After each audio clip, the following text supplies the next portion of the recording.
Diskusija par zinātni un inovācijas krīzes pārtikas segmenta attīstība Latvijā. Bet kā nākamo pieteikt un uz skatuves aicināšu moderatoru Moniku Diānu Cālīti un runātājus Anete Kužņecova, Zanda Zariņa Rešetina, Viana Kuļša, Olga Stepanova. Jā, ar aplausiem esat aicinātas ieņemt šīs te skaistās sēdvietas. Jā, ar aplausiem visi, kuri dzird. Mums vajag aplausus un droši var ņemt mikrofonus, turēt maksimāli tuvu, lai klausītāji maksimāli labi dzird. Un jā, viņi... Paldies tev, sveiciens visiem! Sveicināti diskusijā, vai mums katram nepieciešamas olbaltumvielas. Nu šķiet, ka pasauli ir pārņēmis tāds olbaltumvielu bums. Cilvēki arvien vairāk cenšas tās iekļaut savā uzturā, lai būtu formā, spēcīgi un veseli. Kāpēc olbaltumvielas šobrīd piedzīvo savu uzvaras gājienu un kāda ir to loma veselīga cilvēka dzīvē un galu galā, kā mēs varam parūpēties, lai ikdienā viegli uzņemtu nepieciešamo olbaltumvielu daudzumu, par to visu šajā diskusijā. Tajā mums pievienojas brīnišķīgas ekspertes, kā redzams šeit, visas blondīnes, uzturu speciāliste Viana Kuļša, fiziskās sagatavotības trenere un Precision Nutrition uzturu kauča Zanda Zariņa Rešetina, veselīga dzīvesveida entuziaste Anete Kužņecova un Fiteg kvadrātā produkta radītāja Olga Stepanova. Sarunu vadīšu es, žurnāliste un personīgās izaugsmes trenere Monika Diāna Cālīte. Nu, ķersimies, vērsim pie ragiem ar to degošo jautājumu. Kas ir ar tām olbaltumvielām? Kādēļ tās šobrīd ir tik populāras? Kura lauzīs ledu un bailes no tā mikrofona aiziet? Es pirmā droši vien.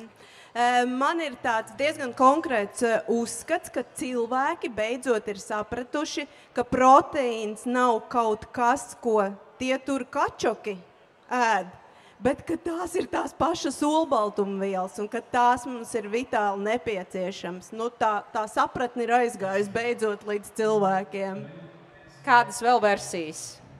Es varētu piekrist, jo, man liekas, cilvēki kļūst izglītotāki un arī ražotāji kļūst atvērtāki šim un piedāvā arvien pieejamākas šīs te olbaltumvielu produktus un liek uzsvaru šo te uzturvērtību kā tādu. Olga, kā pārtikas eksperts, noteikti arī var kaut ko pateikt.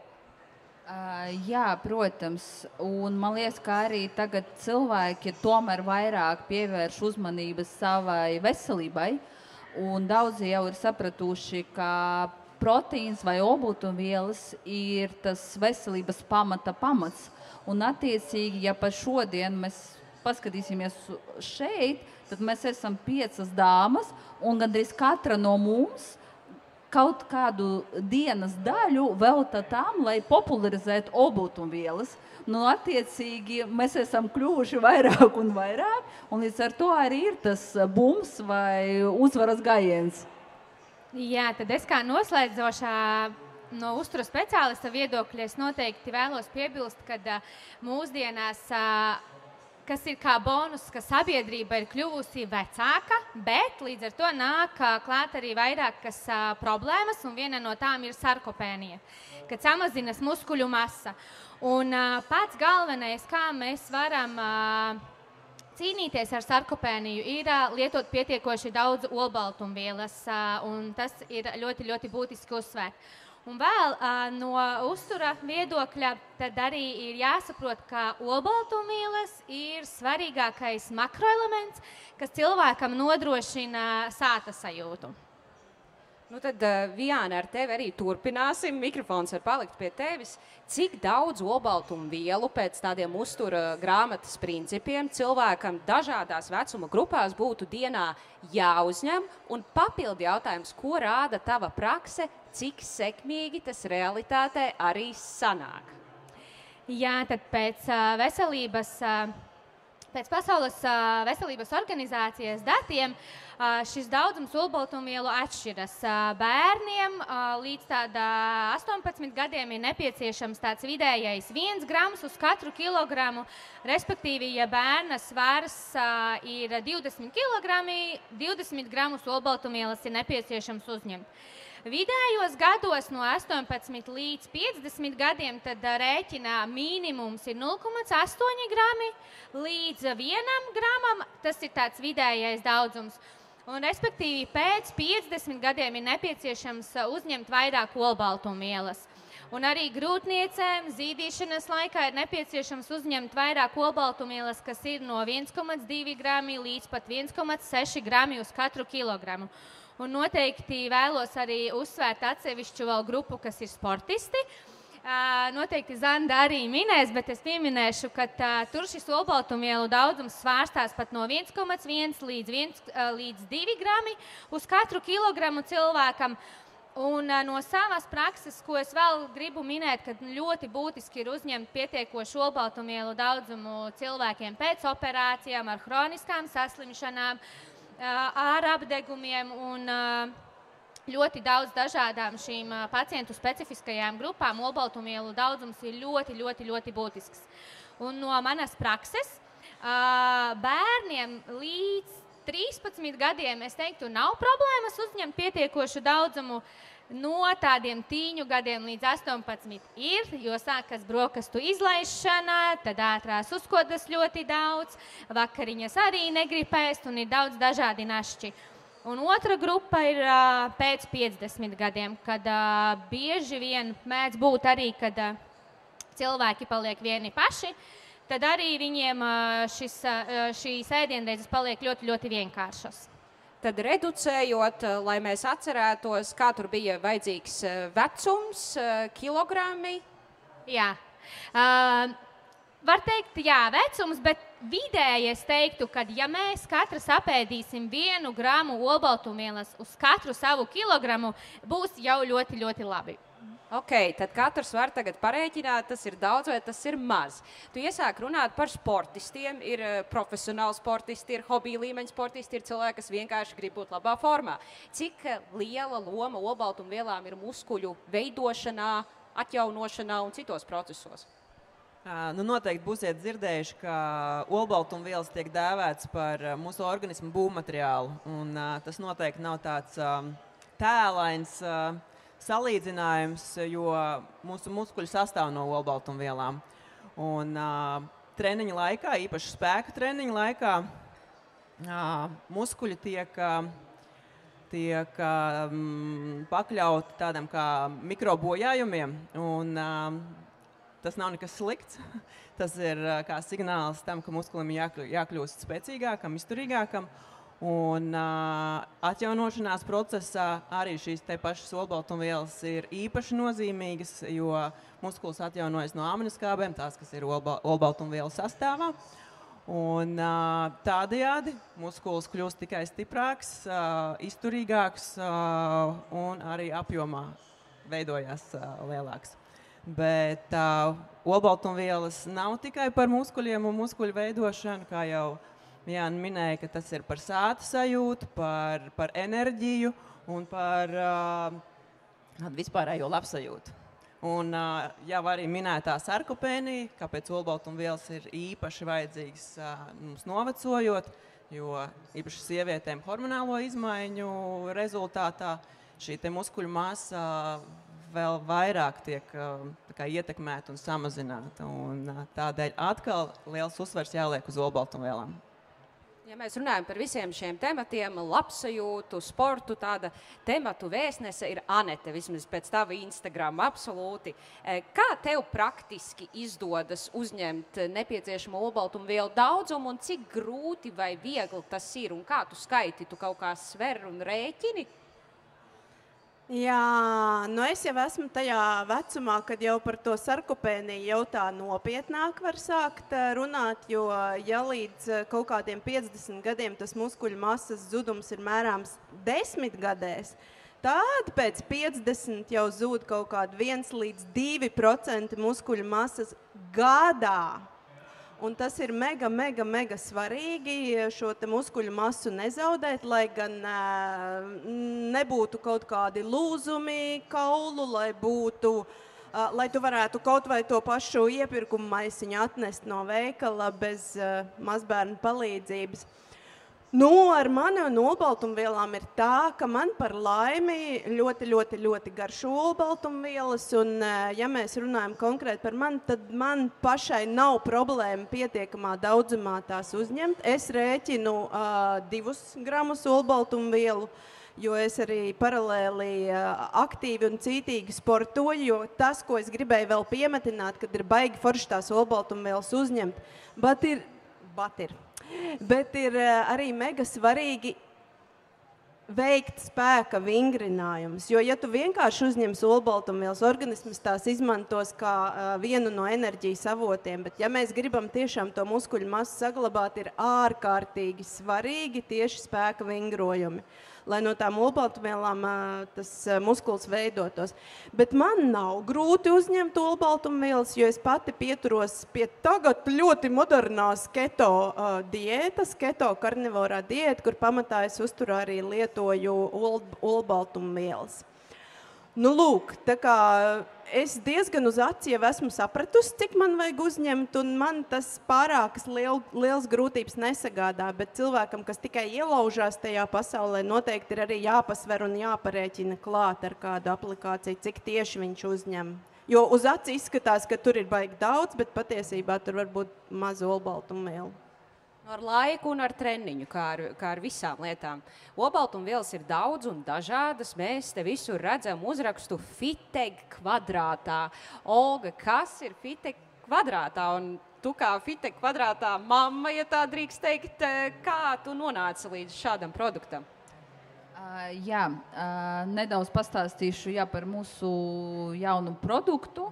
Attiecīgi, neskatoties uz to, ka mēs jau visas šodien minējām, ka olbaltumvielu pieejamība ir diezgan liela un laba, joprojām eksistē pārāk daudz produktu, kuros ir pārāk daudz tie mākslīgie ingredienti, pārāk sarežģīti sastāvi, lai parastajam cilvēkam būtu skaidrs, ko ņemt un ko neņemt. Un attiecīgi ola, kā tāda, ir katram saprotams produkts, bet olas ir ne tikai uzturvielām bagātas, bet tajos ir ļoti liels potenciāls. Tam piemīt daudzpusīgas sastāvdaļas, kuras joprojām nav izmantotas līdz galām. Un tādā ziņā mēs kā olu eksperti, tā kā Fiteg ir daļa no Alūksnes putnu fermas, kas nodarbojas ar olu ražošanu jau ļoti ilgi, nonācam pie secinājuma, ka joprojām šī tirgus niša ir tukša.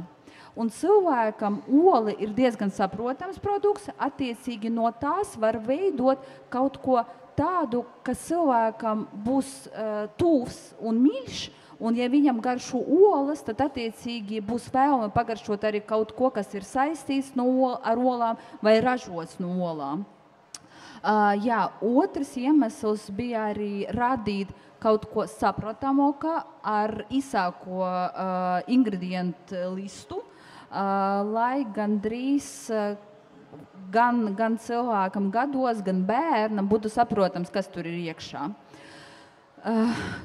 Un attiecīgi tā arī mēs nonācam pie tā secinājuma, ka olām var veidot, un tie pirmie produkti mums jau ir tirgū pieejami, un es domāju, katra no jums jau pagaršoja un attiecīgi ir apmierināta, un mēs ceram, ka arī pārēji Latvijas iedzīvotāji un ne tikai Latvijas garšos un novērtēs, jo tiešām no piena produktiem eksistē ļoti daudz visādu variāciju, bet no olām joprojām ir ļoti minimāli, tā kā mēs arī cenšamies tagad to nišu iekarot un attiecīgi popularizēt ne tikai olas kā tādas, bet arī olu produktus. Nu, ja ieiet sporta uzturu veikalā, tie proteīnu kokteļi un dažādi citi produkti, tur ir tik daudz un dažādi, ka galva noreipst. Un man liekas, ka viens no populārākajiem ir sūkalu, angliski tas ir whey, tāpat ir arī dažādi augu proteīnu. Kā atšķiras tieši olu proteīns no šiem un cik populārs tas ir, ja salīdzina ar citiem veidiem vispār pasaulē? Vispār olu proteīns nav tik ļoti izplatīts kā pārējie proteīni, jo ir savas nianses tos ražojot, bet mums tas nebija grūti, attiecīgi, jo mums nākam no tās industrijas. Bet, kā es jau minēju, piena proteīni, gan sūkalu, gan kazīns, gan arī pārējie piena proteīni eksistē tirgu jau ļoti sen. Un jau iekarojuši to plašumu, bet ar tiem ir savas nianses. Protams, sūklu proteīni arī ir ļoti labi, kas ļoti ātri uzsucas, bet mūsdienu cilvēkiem jo biežāk un biežāk ir sastopama laktos nepanesamība, un kā jau Viana noteikti arī domā, ka šī izplatība tikai palielināsies, jo mēs pārtraucām lietot piena produktus no pašas bērnības, attiecīgi pārstrādāt piena produktus, kas satur laktozi, mums būs grūtāk un grūtāk. Bet tie sūklu proteīni, kas nesatur laktozi, tādi arī, protams, eksistē, tie arī uzreiz maksā daudz dārgāk nekā tie, kas ir ar laktozi. Tā kā tur ir pirmā nianse, kā attiecīgi ne katrs var uzņemt piena proteīnu. Otra nianse arī tā, ka tā daudzveidība ir tik plaša, ka parastajiem patērētājiem gandrīz ir neiespējami, ja treneris vai uzturu speciālists nav ieteicis konkrēti, kas tev jāņem. Tā kā pašām atrast tieši to labāku, bez taukiem vai bez pievienotas kaut kāda slikta saldinātāja, ir diezgan sarežģīti. Ja mēs runājam par augu proteīniem, tie arī eksistē diezgan labi, bet diezgan bieži tur nav pilnais aminoskābju profils. Un arī garšas ziņā augu proteīni mēs būtu ne ļoti garšīgi. Tiem proteīniem arī piemiet tāda īpašība, ka ne vienmēr to atradīsi ar ko sajaukt, lai būtu garšīgi, jo bieži vien ar ūdeni, tiešām tā garša ir tāda ne katram. Arī pievienot citiem ēdieniem augu proteīna ir diezgan sarežģīti. Tu neuzcepsi, piemēram, pīrāgu vai kaut kādu kūku, pievienot vēl klāt augu proteīnu, ja tas uzreiz sabojas tev visu garšu. Attiecīgi mūsu proteīns, gan tas, kas ir ar garšu, gan tas, kas ir bez garšas, viņam tas pielietojums ir daudz plašāks. Tu vari miksēt viņu gan saldējos ēdienus, gan arī to jaunu, kas ir bez pievienotas garšas, arī saļējos ēdienos. Un mēs saprotam, ka tirgus pieprasījums uz šo pusi arī eksistē, ka, piemēram, pat gatavot biezupu vai kaut kādu tomātu mērci, nevienmēr tu izdomāsi kaut kādu proteīnu avotu tajā ēdienā, bet olu baltuma proteīns, viņš tikai uzlabos ēdiena struktūru, iedos tādu biezāku, garšīgāku struktūru, un attiecīgi tas ēdiens uzreiz būs arī bagāts ar to proteīnu, attiecīgi ar olbaltumvielām. Jā. Tu jau principā uztaisīji ļoti skaistu tiltiņu uz manu nākamo jautājumu, dažādas ēdienas. Pieminēju, es gribēju padalīties, ka nākot šeit, es zināju, ka man vajadzēs enerģiju un fokusētu prātu, un es uztaisīju kafiju un piena putotājā, putojot zirņu pienu, pieliku klāt kausiņu ar Fiteg ar šokolādes garšu, kas bija jaunums un vispār baigi labi sanāca. Kas ir jūsu mīļākās receptes ar Fiteg? Zanda? Visātrākais un visbiežāk man izmantotais ir proteīna batoniņš, ko es iemetu līdz tajās reizēs, kad nav iespēja paēst, bet tas izsalkums ir kaut kā jāremdē. Un otrs ir proteīna kokteilis jaunums, kas ir bez garšas, jo man patīk pievienot savas garšas. Es parasti taisu ar saldētām ogām, banānu, un jā, tad viņš tāds svaigs un nedaudz skābens. Un arī šis te jaunais produkts, kas ir bez garšām un bez saldinātājiem, ir lieliski iederās jebkurā receptē. Ja? Brokastu pankūkas var padarīt tiešām pilnvērtīgas, pievienojot šo te proteīnu pulveri. Arī sāļos ēdienos tu izmanto? Vēl neesmu noeksperimentējis, bet noteikti to izdarīšu. Un kā ar Viānu? Jā, man ir diezgan līdzīgi kā Zandai, tad batoniņš ir mans tāds visātrākais un iecienītākais mašīnā braucot vai starp pacientu pieņemšanu, ka tā laika ir diezgan maz un gribas kaut kādu enerģijas avotu un arī sāta sajūtu. Bet runājot par olbaltumvielu pulveriem, tad man noteikti iecienītākā recepte ir tos pievienot čija sēklu pudiņiem vai arī putrai, jo putra nav slikts ēdiens, bet to ir jāmāk pareizi un pilnvērtīgi pagatavot, ko ļoti bieži cilvēki īstenībā nemāk, un tad sūdzas, kad gribas ātri ēst pēc putras. Es, protams, izmēģināju gandrīz visu. Darbs tāds. Protams, bet man pašai joprojām favorīts ir mūsu vaņiļas proteīns. Man patīk tas saldums, ko viņš dod. Viņš nav tāds uzbazīgs, tas saldums, bet tieši tas, kas man prasās, ja gribās saldu uzkodu. Un es miksēju to parasti ar mandēļu pienu, kas ir bez pievienota cukura, un pievienoju klāt arī vai nu ogas, vai nu banānu. Tā kā šis ir mans favorīts, bet es jau paspēju izmēģināt arī saļājos ēdienos to jaunu. Un attiecīgi, jā, kā es jau minēju, pievienoju tomātu mērci. Pirmkārt, samazinās skābums. Tev vairs neprasās pievienot cukuru, kā bieži cilvēki dara, lai samazinātu skābumu. Un arī struktūra ir daudz labāka. Un vēl kas ir, ka neviens mājās nepamanīja, ka tur kaut kas ir pievienots klāt. Nu, man savukārt vislielākais atklājums un garšu ziņā ceļojums ir pievienojot tos garšīgos, ar garšiņu proteīnus grieķu jogurtam. Tādējādi es vienā porcijā uzņemu gandrīz 30 gramus olbaltumvielu, un tā garša ir vienkārši pasakaina. Viņš garšo tā kā tāds pakusis, šokolādes vai vaniļas saldējums, un es to ierādīju arī bērniem, un viņi ir sajūsmā, un mums jogurts iet, grieķu jogurts kopā ar olu proteīnu uz urrām. Bērniem, protams, man abi bērni ir sportisti, viņiem ļoti, ļoti garšo pirms vai pēc treniņa arī apēst pa kādam batoniņam, tad viņi cīnās pa garšām.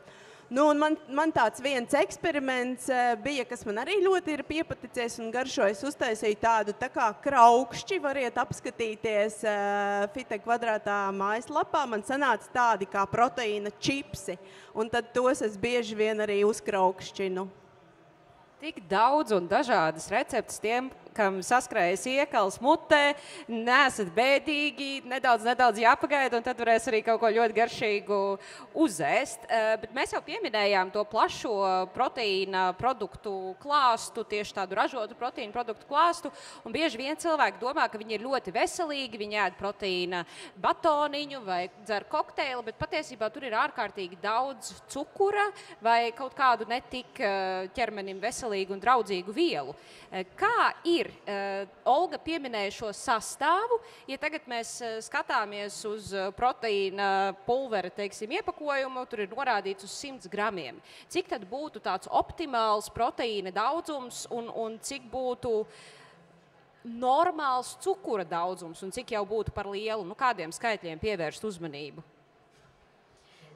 Jā, tad tāds labs proteīna daudzums, manuprāt, ir uz 100 gramiem 15 grami līdz 20, kas ir līdzīgi kā, piemēram, 100 gramos biespiena. Ola mums ir aptuveni 60 grami viena, un tad vienā olā ir 6-7 grami. Tad es teiktu, jā, 100 gramos produkta būtu ļoti labi, ja ir 15 un augstāks daudzums šo olbaltumvielu. Par cukuru, protams, jo mazāk, jo labāk.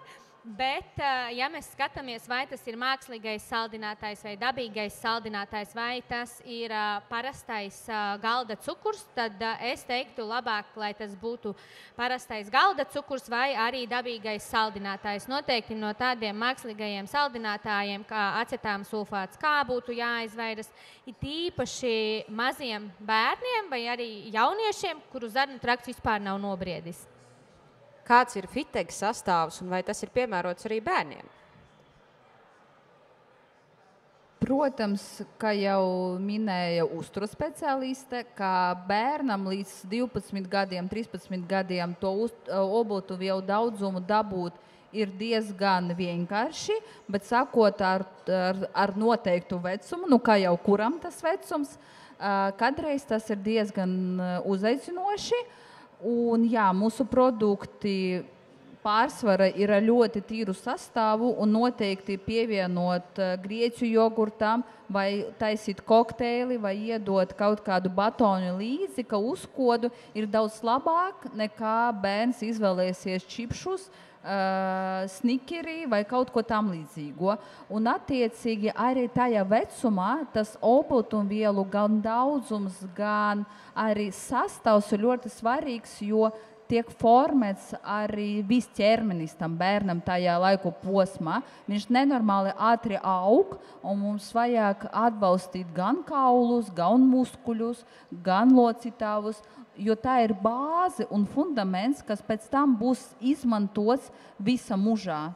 Un tā kā tiešām ir ļoti jāseko, tīpaši jauniešiem, kas tīpaši sporto, lai tas olbaltumvielu daudzums ir pietiekošs, un attiecīgi šie produkti ir domāti arī tāda vecuma bērniem, protams. Tātad svarīgi visos vecumos. Viens svarīgums jauniem cilvēkiem, cits svarīgums mums kļūstot vecākiem. Kāds varētu būt tāds viegli pamanāms liels ieguvums, ja cilvēks sāk lietot vairāk olbaltumvielu, pat ja radikāli nemaina neko savā diētā vai sportošanas ieradumos? Pirmkārt jau šis te muskuļu masa. Neatkarīgi no tā, vai mēs sportojam vai nē, olbaltumvielas palīdz uzturēt muskuļu masu. Jā, protams, sportojot mēs viņu vēl palielinam, bet arī ikdienas kustības, staigāšana, kāpšana pa kāpnēm, mēs arī nodarbinam muskuļus. Un olbaltumvielas palīdz uzturēt šo te masu. Olbaltumvielas dod sāta sajūtu, kas palīdz izvairīties no pārēšanās, no našķēšanās, jā. Kas vēl noteikti var papildināt, ka arī āda, mati, nagi, jo kolagēns, hialurons, viss arī ir sastāvā. Vēl es noteikti vēlos piebilst, ka arī imunitātei, jo mūsu imunitāte ir no antivielām, un antivielas ir veidotas no olbaltumvielām. Bet Zanda jau pieminēja, jā, mati, nagi, āda, tas viss ir olbaltumvielas, asinsšūnas, respektīvi katra mūsu šūna vairāk vai mazāk satur olbaltumvielas, un tas ieguvums ir tiešām ļoti manāms. Gan cilvēkiem jaunākiem, gan arī, kad cilvēki paliek vecāki, tad šo rezultātu var ļoti, ļoti pamanīt. Nedaudz paturpināšu tēmu par ārēju izskatu, jo attiecīgi, ja cilvēkam diēta trūks olbaltumvielas, tad tā pati kolagēna lietošana neko nedos. Un arī daudzas citas uztura bagātāji aizies ne tur, kur mēs gribējam, lai ietu. Jo sanāk, kamēr tā nepieciešamība pēc olbaltumvielām nav noslēgta, tad kaut ko lietot papildus pilnīgi nav nekādas jēgas. Tā kā es par ārējo izskatu pirmkārt. Man laikam galvenais ieguvums ir tas, ka man negribās našķoties. Es apēdu kārtīgi olbaltumvielas, un tad es varu ilgi neēst. Un nav tā, ka tev pēc 2 stundām atkal jau ir jāiet un jāskatās, kur kaut kāds garšīgiņais varētu būt. Tas man ir galvenais ieguvums, bet es, protams, piekrītu arī dāmām par ārējo izskatu. It sevišķi pēc 45 ir ļoti grūti izaudzēt garākus matus. Ko es pie sevis ievēroju, ļoti laba ir nagu kvalitāte un ļoti labs ir arī ādas stāvoklis. Tā kā olbaltumvielas ir mūsu viss.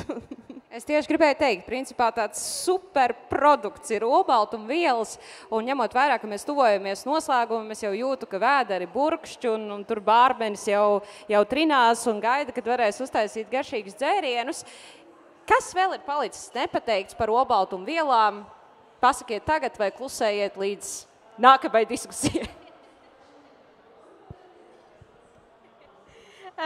Kamēr neviens nav pateicis, es būšu pirmā. Tad tas, ko es noteikti vēlētos, lai katrs patur sev prātā un atceras, ka olbaltumvielas nav tikai muskuļiem un sportistiem. Tās ir nepieciešamas katram cilvēkam, katrā vecuma posmā. Un olbaltumvielas mums ir nepieciešamas gan imunitātei, gan arī nervu sistēmas darbībai, gan hormonu, fermentu, muskuļu darbībai. Ļoti, ļoti plašs ir to pielietojums mūsu organismā. Labi, tad es paturpināšu, kad pietiekams olbaltumvielu daudzums ir īpaši svarīgs mums novecojot, ja, jo jau minētā sarkopēnija, mums ir jāpalīdz uzturēt pēc iespējas ilgāk šī te muskuļu masa, lai mēs saglabātu arī aktīvu vielmaiņu un spēcīgu funkcionējošu ķermeni.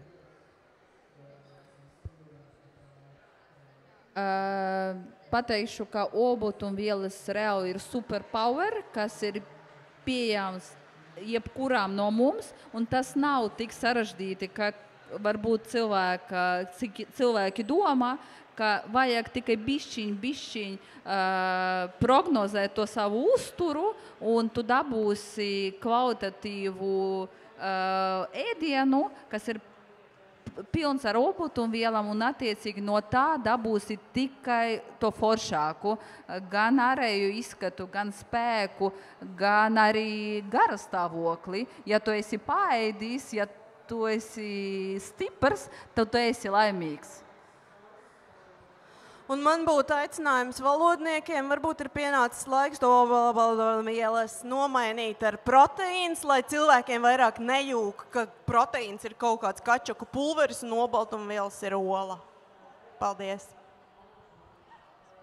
Liels paldies manām skaistajām, iedvesmojošajām sarunas biedrinēm. Es domāju, auditorija piekritīs, ka tas bija izzinoši, informatīvi un galvenokārt iedvesmojoši iet un izbaudīt olbaltumvielas, un tieši tāda iespēja mums to līdz šeit pat arī būs. Turklāt, beidzot, klāt ir ilgi gaidītais jaunums - olu baltuma proteīns bez pievienotas garšas un bez saldinātājiem, ko redz, kā var izmantot mierīgi arī sāļos ēdienos. Tas ir dabas iedvesmots un zinātnē balstīts tīrs olbaltumvielu avots, kas ļauj pašam radīt sev vēlamo garšu, it īpaši iedvesmojoties no daudzajām receptēm, kas šodien izskanēja. Paldies! Ejam ēst!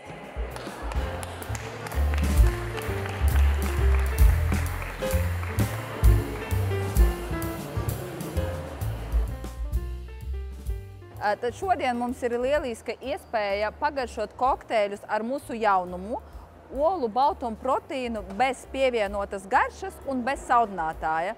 Attiecīgi mūsu barmēnis ir parūpējis par izcilu garšu saliekumu Creamy Pink Panther, kas ir gan ļoti garšīgs, gan arī ļoti veselīgs un piestāv šīm brīnišķīgajām laikām, kas mums ir šodien ārā. Ir pieejami arī olu baltuma proteīna batoniņi, 3 dažādas garšas – melene, šokolāde un zemes riekstu sviests. Mūsu batoņi ir unikāli ar savu sastāvu, kas ir pilnīgi dabīgs. Batoņi sastāv tikai no žavētiem augļiem, ogām un riekstiem, kam ir pievienots tik brīnišķīga izēviela kā olu baltuma proteīns. Pilnīgi katram saprotams sastāvs un ļoti baudama garšā. Tā kā droši garšojiet. Paldies!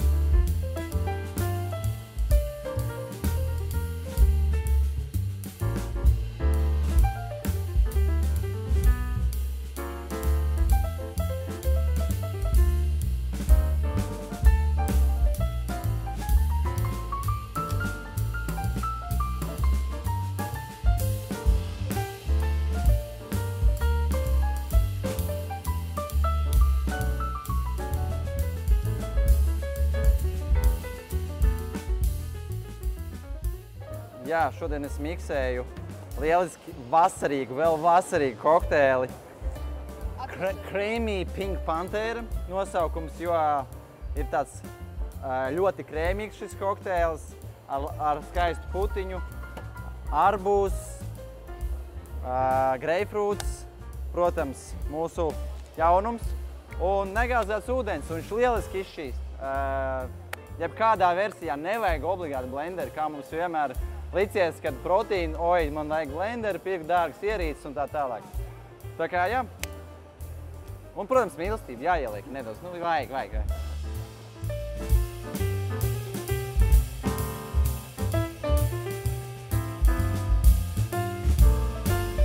Jā, lūdzu, nāciet droši pagaršot. Jau ir paņemts, jā? Jā. Šeit mums ir kokteili ar jaunu olu baltumu proteīnu, kas ir bez pievienotas garšas un bez saldinātājiem.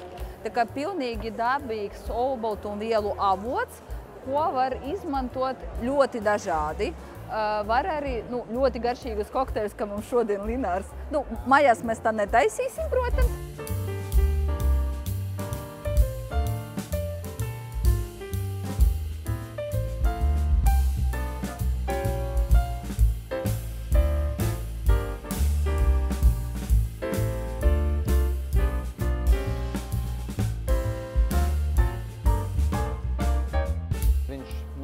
Ja šī gadījumā es gribu dabūt garšu no saviem produktiem, veidot kokteili, tad vislabāk es iesaku arī izmantot bez nekādas garšas. Jā.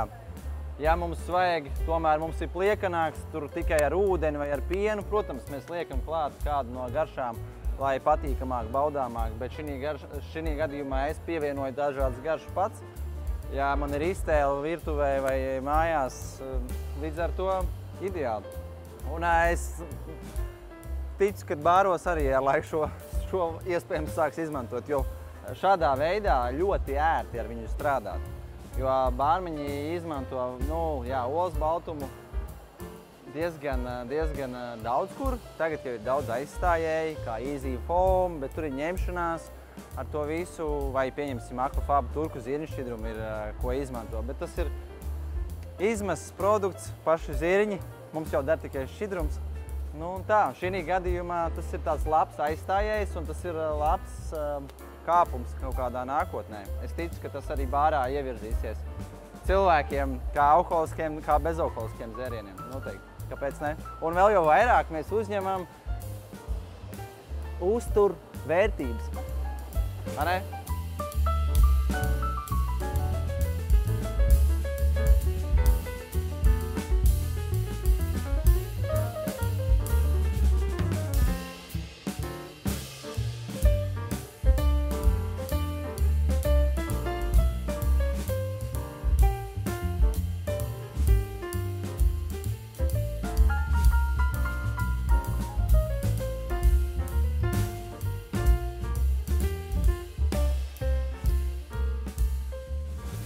Pilnīgi dabīgas sastāvdaļas, tikai no žavētiem augļiem, riekstiem un žavētam ogam ar pievienotu proteīnu. Tā kā attiecīgi pilnīgi katram saprotams sastāvs, kuram klāt vēl ir tāds bonus kā proteīns. Līdz ar to pilnīgi viss cukurs ir dabīgs, nāk tikai no žavētiem augļiem vai no ogām ar to papildinātu uzturvērtību olbaltumvielu veidā. Tā kā droši pagaršojiet arī tos. Mums ir pieejamas 3 garšas – šokolāde, zemes riekstu garša un melane.